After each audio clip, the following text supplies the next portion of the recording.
નમસ્કાર, આપ જોઈ રહ્યા છો 9KM ન્યૂઝ ગુજરાત. મળતા સમાચાર ખેડા જિલ્લાના માતરથી.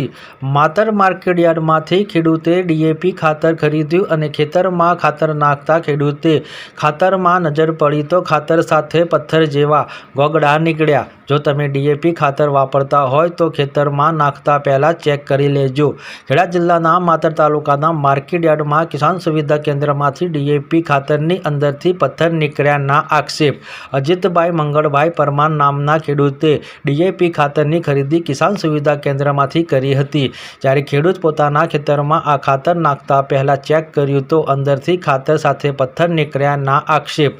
ખેડૂતે ખાતરની રજૂઆત કરતા અધિકારીઓ સ્થળ પર દોડી આવ્યા અને સુવિધા કેન્દ્રના ગોડાઉનમાં તપાસ કરતા ખાતરની થેલીમાંથી રીતસર ખાતર સાથે પથ્થર જેવા ગોગડા નીકળ્યા. અધિકારીઓ દ્વારા ખાતરની તપાસ બાદ ખાતરનું સેમ્પલ લઈ આગળની કાર્યવાહી હાથ ધરી છે. હવે એ જોવાનું રહ્યું કે ખાતરનું સેમ્પલ આવ્યા પછી ખબર પડે કે ખાતરના ગોગડા હતા કે પથ્થર. વિશેષ રિપોર્ટ શૈલેષસિંહ પરમાર, ખેડા જિલ્લા બ્યુરો ચીફ.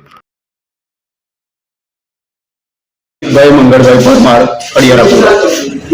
અહીંયા જે તમે કયા હેતુસર માટે આવ્યા છો?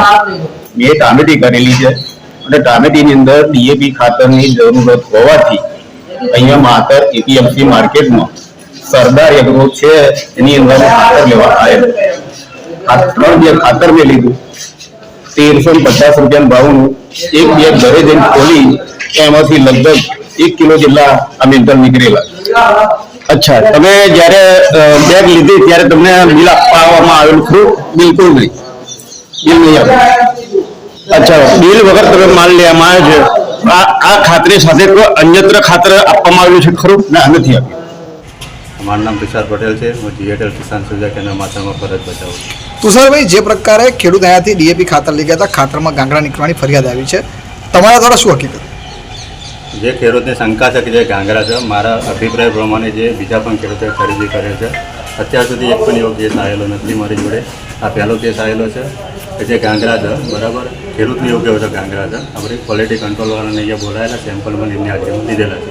હવે જે ગાંગડા છે કે ફોસ્ફરસ છે, સેમ્પલ આવ્યા પછી આપણે ખબર પડે. પણ સાહેબ, અત્યારે તમારે ત્યાં સેમ્પલ માટે બેગ ખોલે છે, બેગમાં પણ ગાંગડા નીકળ્યા છે, બરાબર, તો આ ગાંગડા હોવા છતાં ખાતરનું વેચાણ કેમ ચાલુ હતું? ગાંગડા એ તમે તમારી ભાષાની અંદર તમે ગાંગડા કહેવો, એ ફોસ્ફરસ છે, બરાબર છે. એની અંદર આપણે સેમ્પલ પણ લીધેલું છે. હવે જે પાસ થાય એનો રિપોર્ટ આવે પછી આપણે ખબર પડે કે ગાંગડા છે અથવા ફોસ્ફરસ. આ ખાતર ક્યાંથી આવ્યું હતું? કયું ખાતર આ હતું? ખાતર નડિયાદથી આવેલું સરદાર ડીએપી કહેવાય, જેની અંદર નાઇટ્રોજન 18% હોય, ફોસ્ફરસ 46% હોય. તમે આ ગાંગડા નીકળ્યા બાબતની ફરિયાદ મળી, તમે તમારા દ્વારા કેવા પ્રકારની કાર્યવાહી કરો? કે કંપનીને જાણ કરવામાં આવી ખરી? અમે કંપનીની રીતે જાણ કરીએ. કોઈ પણ ખેડૂતની ફરિયાદ આવે પહેલાં તો જે ગાંગડા નીકળ્યા, બરાબર, અમે અમારા એરિયા મેનેજરને અમે જાણ કરીએ કે આ રીતનો કોઈ ખેડૂતની ફરિયાદ આવી છે, આ રીતે ક્વોલિટી કંટ્રોલમાં બોલે ને અમે સેમ્પલ. આ ઇમ્પોર્ટેડ ખાતરવાનું તમારા કહેતા શું છે? ઇમ્પોર્ટ એટલે બહારથી આયાત કરેલું ખાતર. આ ખાતરના જે ખેડૂત છે તેમને એક ફરિયાદ એવી પણ છે કે ખાતર જ્યારે તે લેવાયા તે દિવસ દરમિયાન તમને પાકું બિલ આપવામાં નહોતું આવ્યું, તેનું કારણ શું? પાકું બિલની અંદર એવું છે કે જ્યારે અમે હાજર ના હોય, પોસ્ટ ઉપર અમે હાજર ના હોય ત્યારે જે અમારો ફરજ હોતા હતો પટાવાળા, એ પીઓએસ મશીનથી આપણે અંગૂઠો લેતા હોય, એ જ આપણો પીઓએસ મશીનથી જે અંગૂઠો લે એ જ આપણું પાકું બિલ ગણાય. એના આધાર પ્રમાણે ખાલી આ બિલ બનાવેલું છે. એસએપી કોમ્પ્યુટરની અંદર આપણે એનું પાકું બિલ આપણે જ્યારે હાજર હોય ત્યારે એનું પાકું બિલ બને છે. જે ખેડૂત માગે પાકું બિલ આપણે એનું પાકું બિલ. સાહેબ, ખેડૂતની એક રજૂઆત એવી છે કે રજૂઆત કરવા આવ્યા તો તમારા કર્મચારીએ ઉદ્ધત વર્તન કર્યું એની પોતે. ના, એવું નથી. અધિકારીઓની દાવો છે કે એ લોકોએ ઉદ્ધત વર્તન કર્યું, એનું કારણ શું તુષારભાઈ? એવું કંઈ જ નથી. કોઈ પણ ખેડૂત આવે ફરિયાદ કરો પહેલાં એને બેહવું પડે. સૌથી પહેલાં તેમને જે ખરીદી ખાતરની કરી એટલે હું હાજર નહોતો, બરાબર. હવે ખેડૂત ખરીદી કરવા તો પહેલાં કહું સાહેબ આ સેમ્પલ છે, તમે જોઈ લો, પણ આપણે એનું સેમ્પલ જ લઈ લીધું. હવે એને રિપ્લેસમેન્ટ કરવાની આપણે પણ વાત કરી, પણ એમના રિપ્લેસમેન્ટ નહોતું કરવું. સાહેબ, તમામ બેગની અંદર અત્યારે સેમ્પલ લેનાર અધિકારી આવ્યા હતા, એમાં પણ ગાંગડા નીકળ્યા, તમારી દેખતા તમે જોયું, અંદરથી કચરો પણ નીકળ્યો છે. તમારા દ્વારા આગળ કેવા પ્રકારની કામગીરી કરવામાં આવશે? શું આ જ ખાતર વેચવામાં આવશે? ના, આ જ ખાતર નહીં કરવામાં આવે. ક્વોલિટી કંટ્રોલમાં જો સેમ્પલ ફેલ થશે જથ્થો છે. સાહેબ, આપણી પાસે કેટલો જથ્થો પડ્યો છે અને કેટલો 40 બેગનો જથ્થો પડે. કેટલી બેગ વેચવામાં આવી છે? 50 બેગ જેવી વેચાણ. આજનો સ્ટોક કેટલો? આજનો સ્ટોક ઉપર લખેલો 444.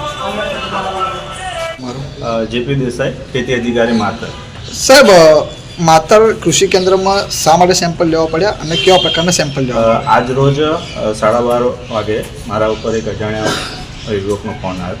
એમના કહેવાથી જીએટીએલ ડેપોમાં એમને જે ડીએપી લીધું છે એમાં ઘટ્ટા જોવા મળેલ છે અને એ ડુપ્લિકેટ ખાતર હોવાની એમને શંકા છે.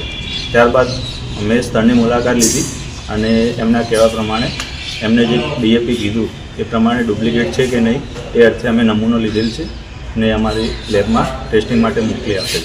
સાહેબ, આ ખાતર ડુપ્લિકેટ હોવાનું બહાર આવશે તો કેવા પ્રકારની કામગીરી તમારી વિભાગ દ્વારા કરવામાં આવશે?